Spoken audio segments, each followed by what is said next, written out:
혹시 이런 걱정 한 번쯤 해보신 적 없으세요? 인생에서 가장 슬프고 또 정신없는 순간에 나도 모르게 바가지를 쓰는 건 아닐까 하는 걱정이요. 안녕하세요. 여러분의 장래 걱정을 싹 덜어드릴 장래 바가지노 장반호입니다.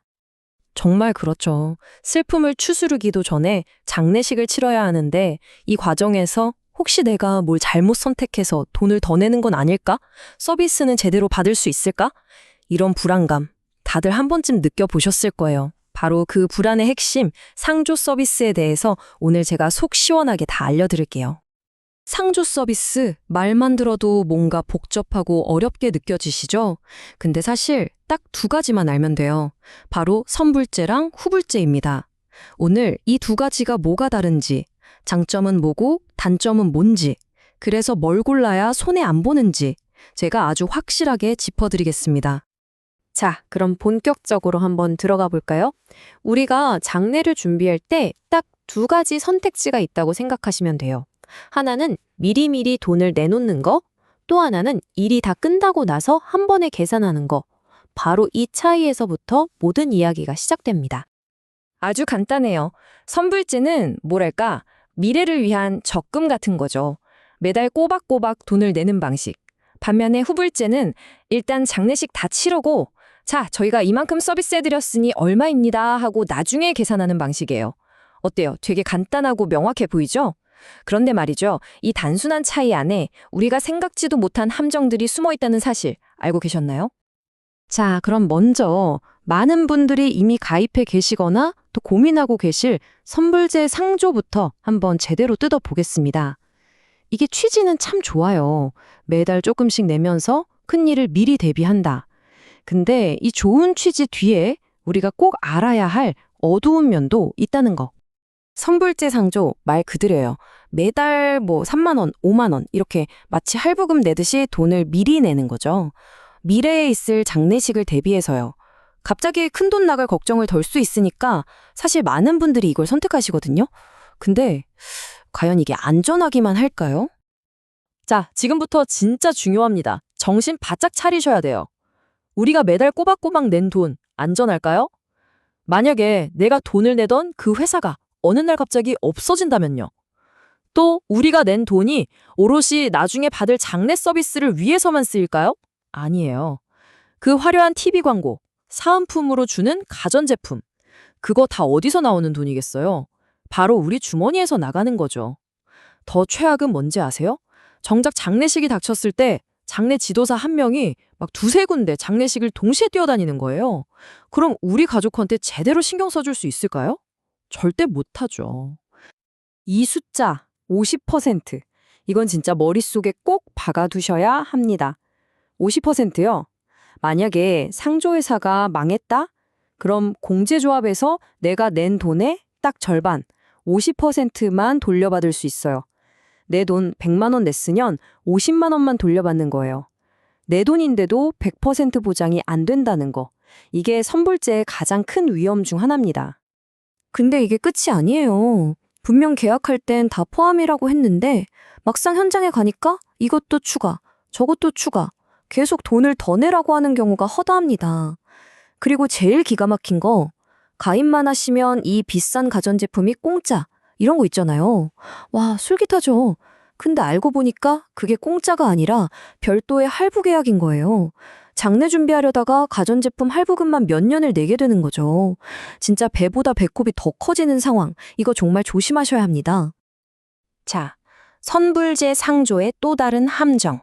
바로 이 패키지 상품의 진실에 대한 얘기입니다.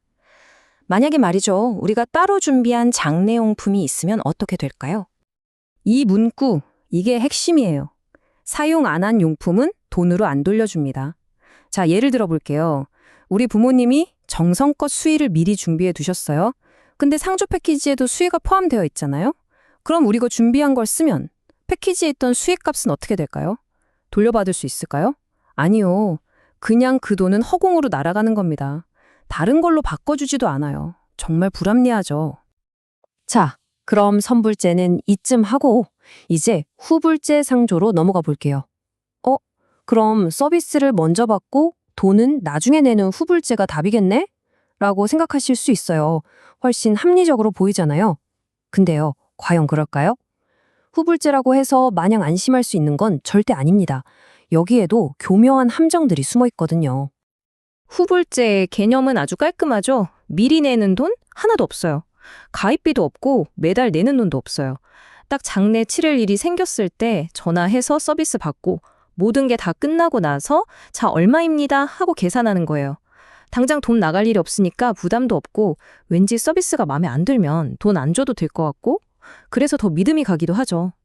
바로 여기에 함정이 도사리고 있습니다. 인터넷 같은 데 보면 이 가격의 장내 끝 이런 엄청나게 싼 광고들 있잖아요. 그걸 보고 전화를 딱 걸면 상담사가 갑자기 목소리를 싹 바꾸면서 이렇게 말해요.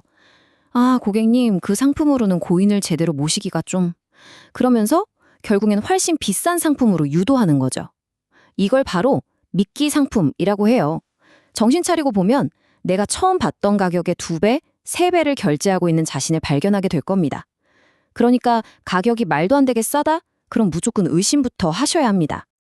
예를 들어 볼까요?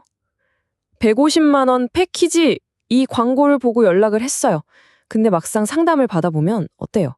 그 150만 원에는 관도 빠져 있고 수의도 빠져 있고 장례 지도자 비용도 별도고 이런 식인 거예요. 필수적인 걸 다 빼놓고 싼 가격만 보여준 거죠. 결국 이것저것 다 추가하다 보면 최종 금액은 처음 생각했던 거랑은 완전히 다른 숫자가 되어 있는 겁니다.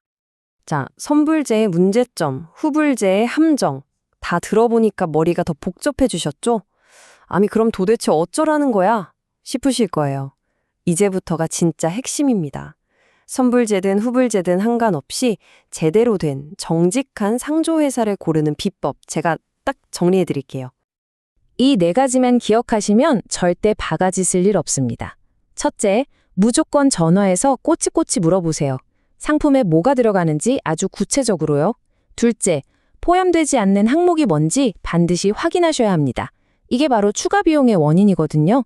셋째, 가격이 너무 싸다? 그럼 일단 의심부터 하세요. 싼 데는 다 이유가 있습니다. 용품 품질이 엉망일 수 있어요. 마지막 넷째, 이게 제일 중요해요.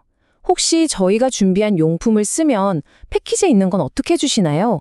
이 질문 하나로 그 회사가 얼마나 정직한지 바로 알 수 있습니다. 결국 오늘 이야기의 결론은 이겁니다. 중요한 건 선불이냐 후불이냐 그 방식이 아니에요. 진짜 중요한 건 그 회사가 얼마나 정직하냐는 거죠. 추가 비용에 대해 솔직하게 말해주는지, 사용하지 않은 용품에 대해서는 합리적으로 처리해주는지, 바로 그 투명성과 정직함이 우리가 상조회사를 고르는 유일한 기준이 되어야 합니다. 자, 오늘 선불제와 후불지 상조에 대해 속속들이 펼쳐봤습니다. 결국 우리가 진짜로 원하는 건 슬픔에 잠겨있을 때만큼은 돈 걱정 없이 고인을 편안하게 보내드리는 거잖아요. 여러분이 생각하시는 진정으로 투명한 장례 문화는 과연 어떤 모습일까요? 이 질문을 여러분께 남기면서 오늘 이야기는 여기서 마치겠습니다. 지금까지 장바너였습니다. 감사합니다.